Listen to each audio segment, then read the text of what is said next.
মাটনের ঝোল বানালে আমি সাধারণত প্রেশার কুকারেই বানাই।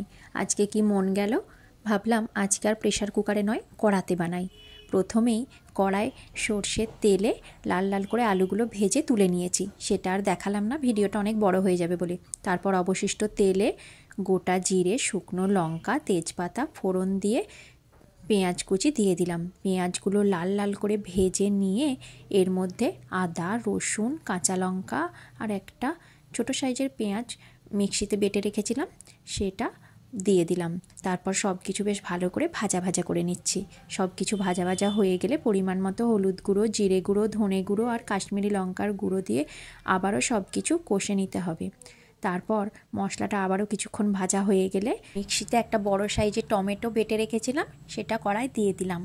সব কিছু ভালো করে মিশিয়ে নিয়ে পরিমাণ মতো লবণ আর সামান্য চিনি দিয়ে মশলাটা খুব ভালো করে কষে নেব যতক্ষণ না মশলা থেকে তেল ছেড়ে দেয়। মশলা থেকে তেল ছেড়ে দিয়েছে, এইবার আগে থেকে কুকারে সেদ্ধ করে রাখা মাটনটা কড়ায় দিয়ে দিলাম। যেহেতু আমি বলেছিলাম কড়াতেই মাটনের পাতলা ঝোল বানাবো, কুকারে আগে থেকে কেন সেদ্ধ করে নিলাম তার একটাই কারণ, সময় আর গ্যাস দুটোই এতে বাঁচবে। আমি মাটনের যদি কষাও বানাই তাহলেও আমি আগে থেকে কুকারে সামান্য হলুদ দিয়ে মাটনটা সেদ্ধ করে নিই, এখানেও তাই করেছি। তারপর স্টু থেকে মাটনটা আলাদা করে নিয়েছি।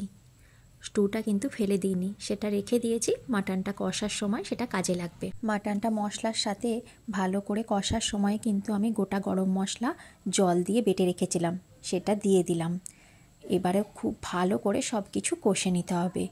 তারপর যখনই দেখবে একটু করে তলাটা লেগে যাচ্ছে বা মশলাটা ধরে যাচ্ছে আর কি, তখনই অল্প অল্প করে মাটন স্টু কড়াইয়ে দিয়ে দেব, আবারও খুব ভালো করে কষে নিতে হবে।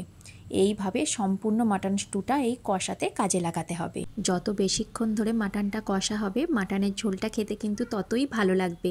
মাটনের স্টুটা আমি মোট 7-8 বার মিলে অল্প অল্প করে দিয়েছি। সম্পূর্ণ ভিডিওটা যদি এতে দেওয়া হয় তাতে ভিডিওটা তো অনেক বড় হয়ে যাবে, তাই আমি ভিডিও ক্লিপটা এডিট করার সময় কেটে দিয়েছি।